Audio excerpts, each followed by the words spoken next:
Arguably one of the biggest victims of the entire Australian GP restart towards the end after the red flag sort of incident slash fracas slash whatever you want to call it was Carlos Sainz. And the funny part was he didn't actually end up colliding in a way that would actually end his race. Yet the simple fact that he ended up colliding into Fernando Alonso's car, sending him on a bit of a spin, was deemed enough to give him a 5-second penalty by the stewards. Now, a lot of people were aghast, not least so Sainz himself, who on radio could be heard stunned saying, no, there's no way they're giving me a penalty for that. And truth be told, it did seem very much like a racing incident. But after the race, it actually reached a fever pitch where a lot of people said that there were other incidents that probably should have received a penalty but didn't. And now Ferrari have at last launched an appeal or a protest of sorts against this, and they hope to get it overturned and maybe get him reinstated in the 4th position where he had originally finished. But what exactly is the process they'd have to follow? Why do they feel like they have a case over at Ferrari? And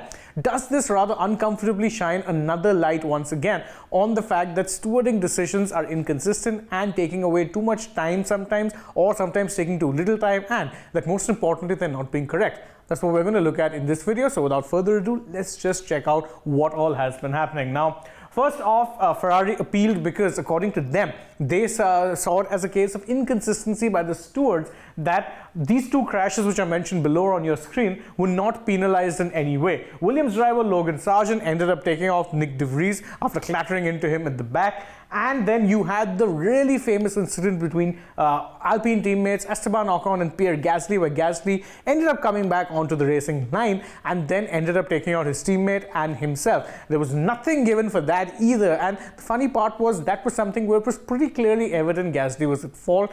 And the stewards gave absolutely nothing to either of the drivers. Although Ocon, to be fair, he would have been penalized. It would have been really, really harsh on his part. But I mean, it really just isn't a very good look for the drivers that these two incidents actually escaped some scrutiny, and what happened with Sainz, which could very well be determined as a racing incident, did not escape any scrutiny. In fact, the stewards took a very harsh decision. At least that's what a lot of people felt, and most would agree with the fact that it was a harsh decision. But then again, there's also the second part which we must talk about, and that is what Fred Vasseur, the team principal at Ferrari, had to say. And this is interesting because he highlights in great detail the reasoning. He says that, look, the only thing is that about Gasly, Ocon, and also Sargent De Vries turn 1, and then the reaction of the stewards was not the same.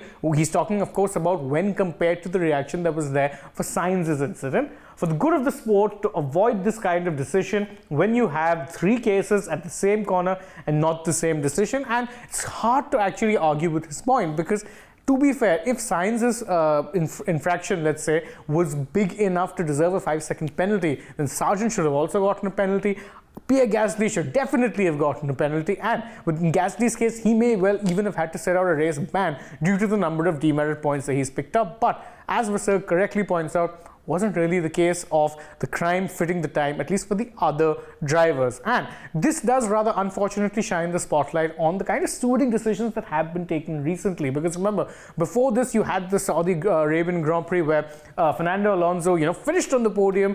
He celebrated on the podium, and then the podium was stripped away from him, only for Aston Martin to then lodge an appeal and get it overturned to ensure that the podium was reinstated. Chaotic stuff, to say the least. The red flag in Australia also ended up drawing a lot of flack because most people thought that it was done not for a safety reason as such, but more to ensure that there was a racing finish and that the drivers could quote-unquote put on a show instead of looking at the safety angles and finishing behind the safety car. And the real question is, drivers are expecting some degree of consistency when it comes to such decisions, but it is easier said than done for the very simple reason that more often than not, these stewards are not actually employees of the FIA. Anyone who's a steward on the race day, whether it be the track marshals and even people who are volunteering to be stewards, are not permanent employees. More often than not, they're volunteers who are giving spare time in this sort. They don't actually change or remain the same from race to race. So there is a baffling lack of inconsistency,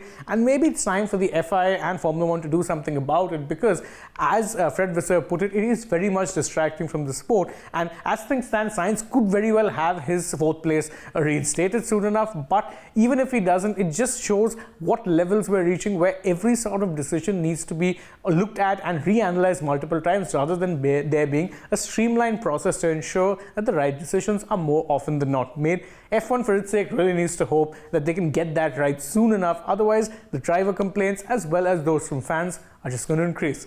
Thank you guys so very much for joining us in this video. If you enjoyed it, please don't forget to like the video, share it with your friends, subscribe to the channel, tap that bell icon, leave us a comment, follow us on Instagram, Twitter and Facebook. And last but not least, don't forget to download the AajTak app as well. Plus, if you're already on the channel, go ahead, check out some other videos that we've done. But for now though, from my side, goodbye.